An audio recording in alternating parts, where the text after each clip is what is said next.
अस्सलाम वालेकुम फ्रेंड्स। आज हम बात करेंगे। ये लेक्चर जो है ये उन एस्पायरेंट्स के लिए है जो अभी 2023 में अपीयर होने जा रहे हैं और आने वाले तमाम जितने भी एग्ज़ाम होंगे, अ, ये उस मौके के लिए है जब आपके पास 1 मंथ 2 मंथ या 3 मंथ टाइम होता है। आप मोस्टली अपनी तैयारी कर चुके होते हैं और रिवीजन या आखिरी 1-2 महीने या 2-3 महीने जो हैं वो चल रहे होते हैं और उसके बाद आपका फाइनल एग्ज़ाम जो है वो होना होता है। तो ये उस टाइम के लिए है। तो ये फ़ार्मूला जो है वो मेरे एक्सपीरियंस का एक रिज़ल्ट है। मैं ये समझता हूँ कि हमें रिवीजन करते हुए या आखिरी 2-3 महीनों में इस फ़ार्मूले पे आना चाहिए। इस फ़ार्मूले को इम्प्लीमेंट करना चाहिए ताकि हमारी सिलेबस भी कवर हो और हमारे पास की फैक्ट्स जो हैं वो हमारे सामने हों, किसी भी टॉपिक के बारे में। तो ये आपकी कन्फ्यूजन को दूर करेगा, आपके काम को सिंप्लीफाई करेगा और आपके लिए आसानियाँ पैदा करने वाला एक फ़ार्मूला है।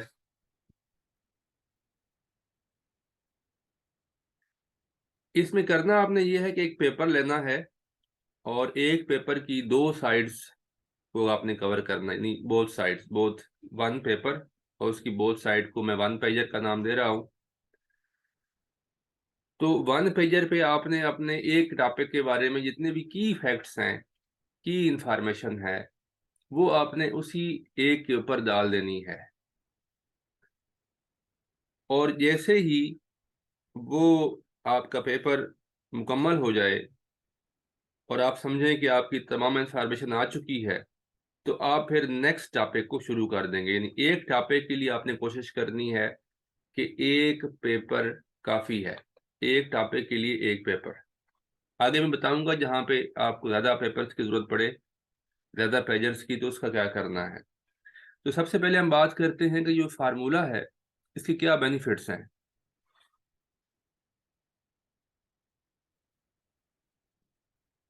इसके बेनिफिट्स जो हैं, वो सबसे पहली चीज़ ये है कि it is easy to handle. It is the easy way to make a revision. और आप कोई नोटबुक का रख सकते हैं, किसी नोटबुक का, किसी रजिस्टर का एक पेज उसी के अंदर ही हो और उसको आप डिक्लेयर कर दें कि इस टॉपिक के लिए है। तो this is the easy way to prepare that topic. दूसरा इसका फ़ायदा ये है कि ये इट इंश्योर्स क्विक रिवीजन। आपकी रिवीजन बड़ी क्विक हो जाती है, जल्दी से आप रिवाइज़ करते हैं, कन्फ्यूज़ नहीं होते।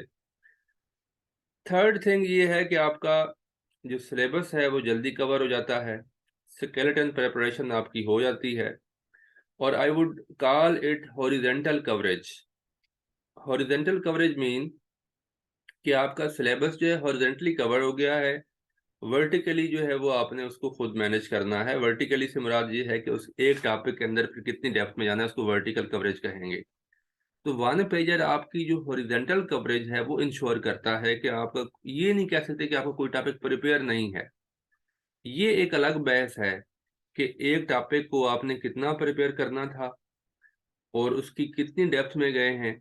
ये एक अलग बहस है, ये एक अलग सवाल है।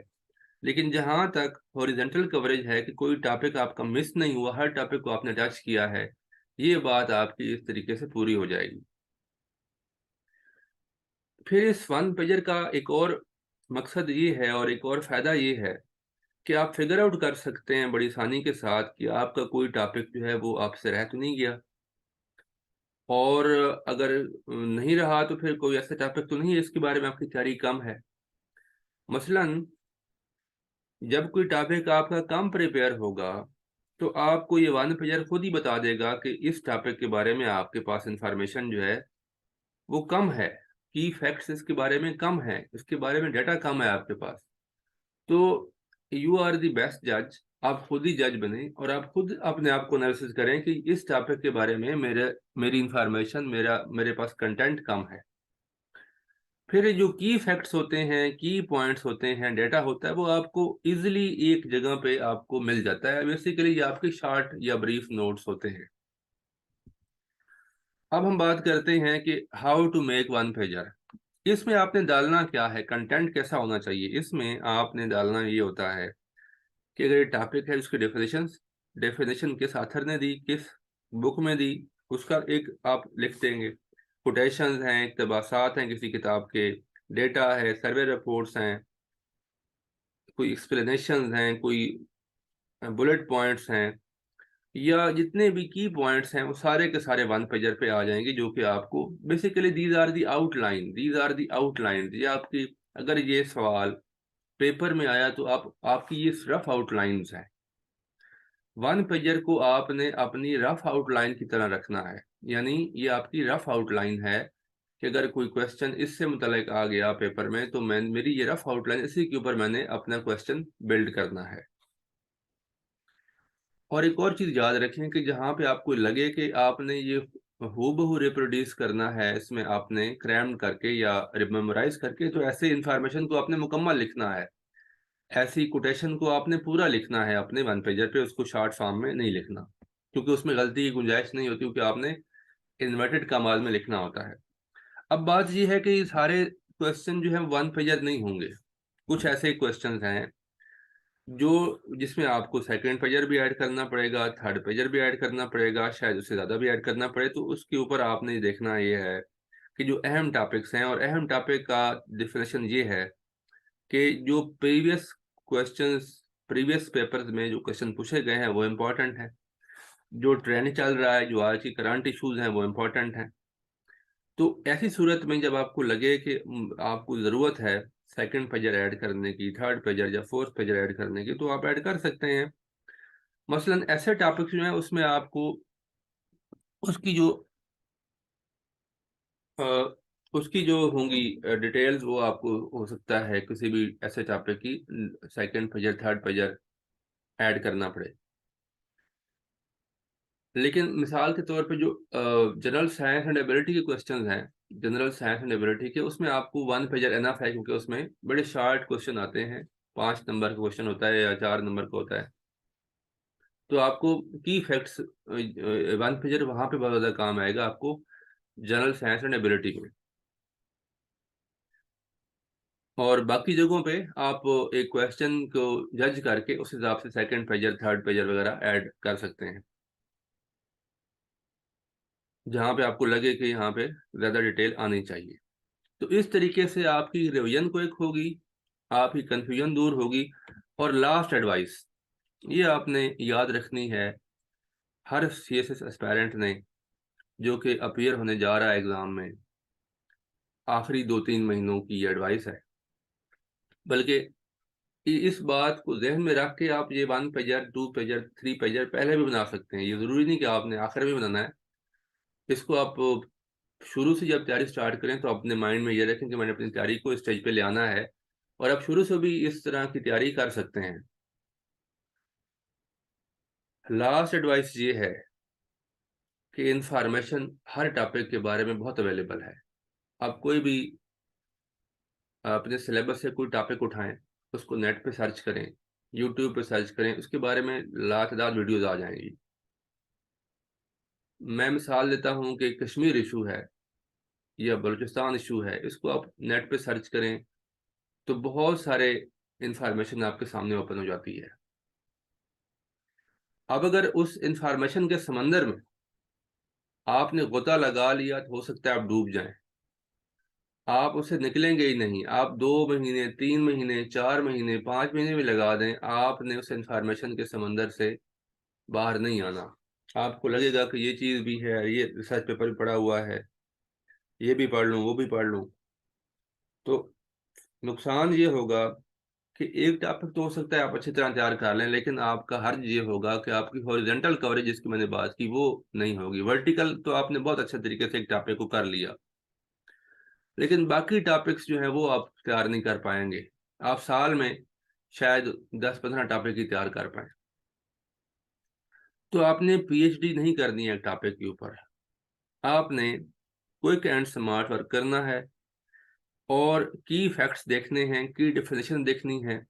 और उसके बाद आपने ज़्यादातर जो आपको सपोर्ट करेगी वो आपको आपका इंग्लिश राइटिंग एक्सप्रेशन है। आइडियाज़ आपके पास होंगे, की फैक्ट्स भी होंगी। उन आइडियाज़ को, उस इंफॉर्मेशन को आपने प्रोसेस कैसे करना है, उसको पेपर के अंदर लिखना कैसे है और उसको किस एंगल से लिखना है, this is all about your English writing expression. और इंग्लिश राइटिंग एक्सप्रेशन आता है इंग्लिश राइटिंग प्रैक्टिस से। तो ये आपने इस पे ख़ास तवज्जो देनी है। मैं ये कहता हूँ कि सबसे बड़ा जो वजह है ना जिसमें सीएसएस एस्पायरेंट्स जो हैं वो बहुत ज़्यादा डिफ़िकल्टीज फील करते हैं, और ये तमाम एग्ज़ाम्स के लिए ये बात वैलिड है, वो यही है कि इंफॉर्मेशन का फ़्लो हमारे पास है बहुत ज़्यादा। हम एक टॉपिक के अंदर जब जाते हैं तो उसकी कई जो डायमेंशन ओपन हो जाती हैं, फिर हम उसके अंदर हम ये नहीं कर पाते, ये अपने आप को रोक नहीं पाते कि अब हमने किस जगह पे फुल स्टॉप लगाना है। हम अपने आप को ये नहीं बता पाते या ये नहीं डिक्टेट कर पाते कि अब हमने इस टॉपिक के ऊपर हम एनफ वर्क कर चुके हैं और मेरी जो रिक्वायरमेंट्स एग्ज़ाम की वो यहाँ पूरी हो रही हैं, बस अब इसके ऊपर मैंने मज़ीद स्टडी करने की ज़रूरत मुझे नहीं है। तो this this is very critical point, और यहाँ पे आपको रुक जाना चाहिए ताकि आप और टॉपिक भी तैयार कर पाएँ, एक टॉपिक के अंदर आप ही ना पड़े रहें। This is the last advice. Thank you all and best of luck.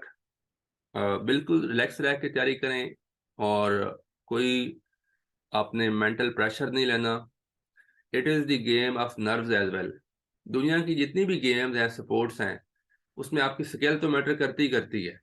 इस एग्ज़ाम में भी आपकी स्किल, नॉलेज मैटर करेगा। बट ये जो चीज़ है ना, इसमें जो नर्व का इम्तिहान है, टेस्ट है, वो भी है। और वो आपने अपने नर्व स्ट्रांग, अपनी जो नर्वस सिस्टम है स्ट्रांग रखना है, नर्व स्ट्रांग रखने हैं, और हिम्मत नहीं हारनी, हौसला नहीं हारना, और appear in the exams, pray to almighty कि वो आपकी हेल्प करे और आपको जो माइंड है उसको ओपन कर दे, और कन्फ्यूजन का शिकार आपने नहीं होना। Best of luck. अल्लाह हाफिज़।